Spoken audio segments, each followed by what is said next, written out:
Now students, अब हम पढ़ेंगे इम्परेटिव सेंटेंस। इम्परेटिव सेंटेंस क्या होती है? Imperative sentence is that sentence by which we can give advice, order, request, command etcetera. या हम दूसरे तरीके से डेफिनेशन भी कर सकते हैं कि imperative sentence refer advice, order, request, command etcetera. तो आइए हम यहाँ पे आपको लिख करके बताते हैं। आपने उधर देखा इम्परेटिव सेंटेंस, थर्ड नंबर आपका है इम्पेरेटिव। Imperative sentence, right. देखिए आपका इम्परेटिव हो गया, आपका ये सेंटेंस हो गया। अभी आपको हमने बताया कि imperative sentence that sentence by which we can give command, advice, order, request etcetera. तो चलिए नोट भी कर देते हैं। Imperative sentence, imperative sentence refers कर दीजिए शॉर्ट में, refers advice, ADVICE, advice, command, order और रिक्वेस्ट ETC कर सकते हैं। दोबारा सुन लीजिए। Imperative sentence refers advice, command, order, request etcetera. इससे ये सेंस आते हैं। चलिए एग्जाम्पल भी देते हैं। इसका सेंटेंस का एग्जाम्पल ले लीजिए आप। राइटिंग थोड़ा हो सकता है आपको समझने में असुविधा हो रही होगी, कोशिश करूँगा कि और अच्छा किया जाए, पर थोड़ा ध्यान दीजिए कि पॉसिबल है समझ। चलिए अब इसके हम सेंटेंस दे रहे हैं कि हम किस प्रकार की सेंटेंस इसमें आती हैं। तो जैसे आपको दिया गया है एडवाइस, एडवाइस पे लीजिए। जैसे हम ले सकते हैं take a medicine, medicine MEDICIN, medicine according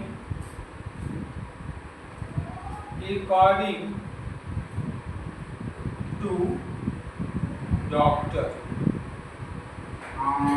आपको मेडिसिन जो है डॉक्टर के अनुसार लेनी चाहिए। तो देखिए इसमें क्या हो रहा है, एडवाइस का सेंस जा रहा है। इसमें दूसरा एक और खासियत है कि जो इम्परेटिव सेंटेंस होती है वह जो है B1 से शुरू होती है। इसमें सबसे पहले क्या आती है, B1, वर्ब की फर्स्ट पार्ट। और देखिएगा सेकेंड नंबर, जैसे आपने लिखा प्लीज, प्लीज और सिट डाउन, आपने नोट कर दिया सिट डाउन। तो देखिए इसमें प्लीज दिया गया है, इससे किसका सेंस आ रहा आपका, रिक्वेस्ट का, रिक्वेस्ट का रहा, प्लीज लगा हुआ है। थर्ड नंबर और देख लीजिए, जैसे आपने कहा कि डोंट मेक अ नॉइज। तो देखिए इसमें मेक अ नॉइज जो दे दिया गया है, डोंट मेक अ नॉइज, इसमें जो है देखिए आपका डोंट जो दे दिया है क्या दे रहा है, कमांड। तो इस तरीके से हम सेंटेंस नोट कर सकते हैं। मुझे आशा है कि आपको समझ में आ रहा होगा। अगर कोई भी प्रॉब्लम महसूस करें तो कमेंट बॉक्स में जरूर लिखें। चलिए थैंक यू। ये हमारा क्या था, इम्परेटिव सेंटेंस। इसको आप नोट कर लीजिए या साथ कर लीजिए, जैसे आपको उचित लगता है। ठीक है साथियों, अब हम इसको रिवाइज करते हैं, अगले सेंटेंस की ओर बढ़ेंगे।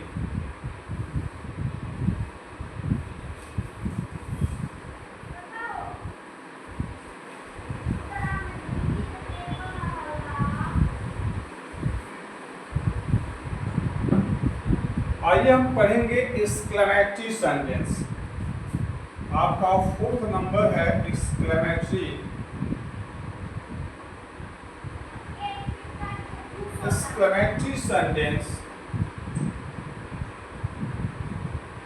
आइए देखते हैं कि हम हमारी एक्सक्लेमेटरी सेंटेंस जो है ऐसी सेंटेंस को हम एक्सक्लेमेटरी सेंटेंस कहेंगे। जरा इसको आप पहले डिफिनेशन देखिए।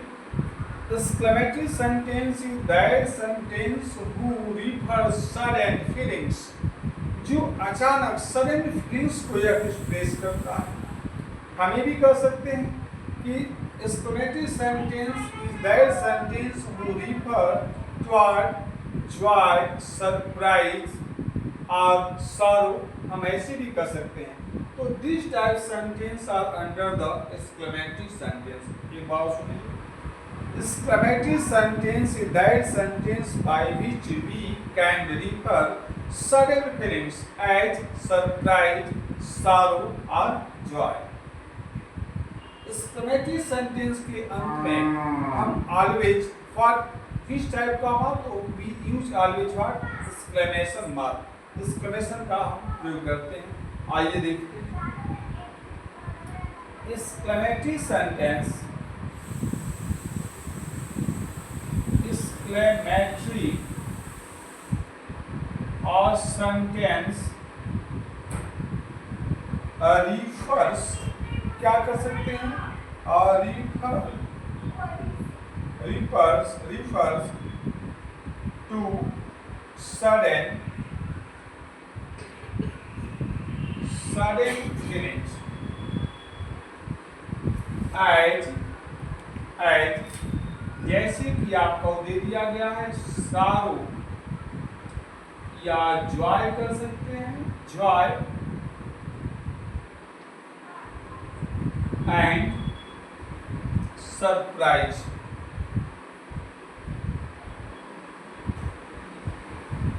सरप्राइज और लास्ट में क्या इस्तेमाल करते हैं आप, एक्सक्लेमेशन मार्क। एक बार सुन लीजिए। Exclamatory sentence refers to sudden feelings, sudden feeling का मतलब अचानक हमें फीलिंग की जाएगी, ऐसा कुछ सेंस आएगा, ऐसे भाव आएंगे कि हमें सरप्राइज हो जाएगा, या सारो हो सकता है, जॉय हो सकता है, सरप्राइज आप समझ शॉकिंग जिसको कर सकते हैं। तो इस प्रकार की फीलिंग्स आती हैं, राइट। आइए हम देखते हैं इसके एग्जाम्पल में, जैसे कुछ एग्जाम्पल लेते हैं। जैसे आपने लिखा एलास, एलास आपका एक्सक्लेमेटरी वर्ड है, क्या बोलते हैं, exclamatory word. Part of speech में इसको जो है इंटरजेक्शन भी कहा जाता है। तो एलास जस्ट इसके बाद हम क्या इस्तेमाल करते हैं, एक्सक्लेमेशन मार्क या अंडरलाइन हमने आपको संकेत करने के लिए किया था। एलास शी हैज डाइड, तो यहाँ पे आपका फुल स्टॉप लग जाएगा।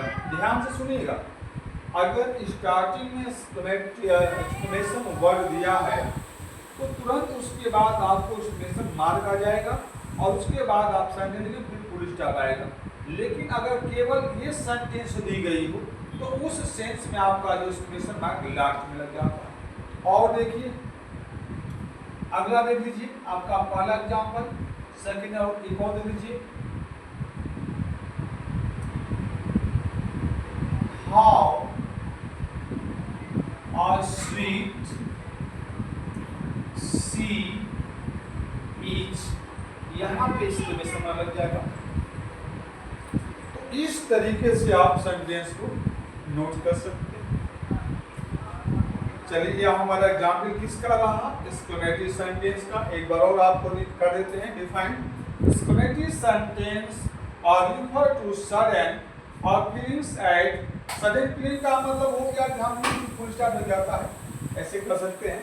लेकिन यहाँ पे दिया गया है कि इसका सडन फीलिंग में क्या आ सकता है, तो जैसे हमने यहाँ पे मेंशन कर दिया है, क्या आ सकता है इसमें, एट सारो, जॉय एंड क्या चीज, सरप्राइज। डिफिनेशन आप ये ले सकते हैं। इसका हमने सेंटेंस में आपका एग्जाम्पल दे दिया है। एलास शी हैज डाइड, यानी कोई अचानक आपको सूचना मिल गई कि उसकी डेथ हो गई, एलास दुख की बात होगी, सारो हो गया। ये आपको दिएगा हाउ स्वीट चीज, कोई ऐसी चीज दिखी है जो बहुत सरप्राइज लग रही है, देखने में सुंदर है, तो उस सेंस में हमारा क्या जाता है, सरप्राइज। और जॉय का मतलब है जैसे wow we have won the match, हम लोग क्या हो गए, मैच को जीत गए, उसी की बात इस तरीके से आप सेंटेंस को बना सकते हैं। चलिए आप इसको नोट कर लीजिए। और आप इसको साथ ले सकते हैं। एक और सेंटेंस आपका है जिसको हम बोलते हैं ऑप्टेटिव, आइए उसको भी देख लेते हैं।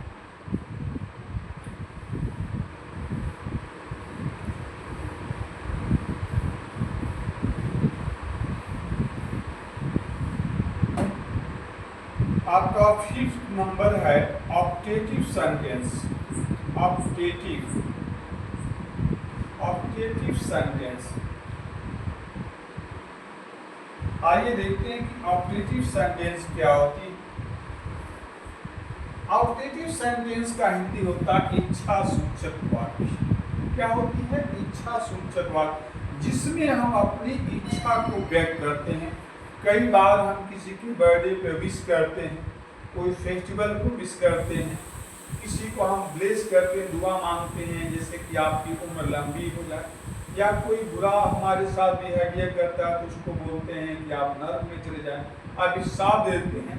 तो इस प्रकार की सेंटेंस किसके दायरे में आती है? ऑप्टेटिव सेंटेंस के दायरे में। ये आपने हिंदी में देखा, एक बार इंग्लिश में देखिए इसको हम कैसे बोलेंगे।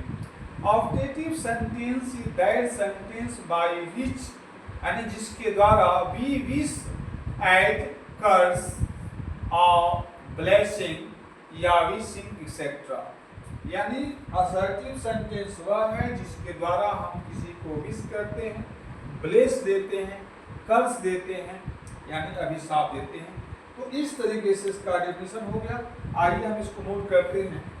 Optative sentence, optative sentence is that sentence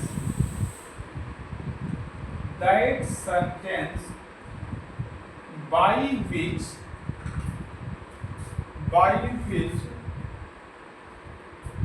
we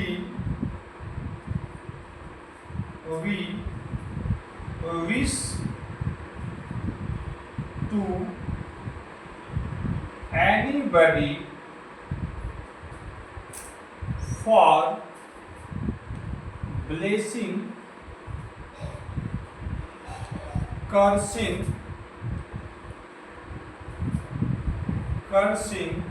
or wishing,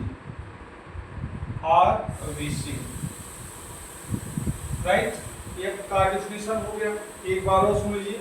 optative sentence is that sentence by which we wish to anybody, किसी को हम विश करते हैं, और ब्लेसिंग के लिए विश कर देते हैं, कर्ज के लिए, या वैसे विशिंग करते किसी को, आपको मान लीजिए happy Holi, happy Diwali, happy birthday, तो इस तरीके से हम विश करते हैं। तो इसमें आपको कर्सिंग का सेंस आ सकता है, विशिंग का सेंस आ सकता है, और कई बार जरूरत के अनुसार हम क्या कर देते हैं?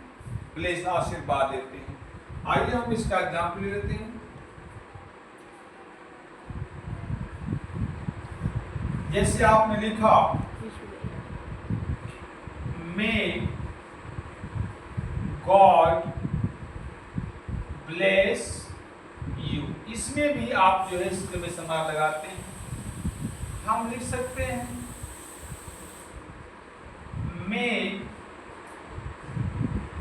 You long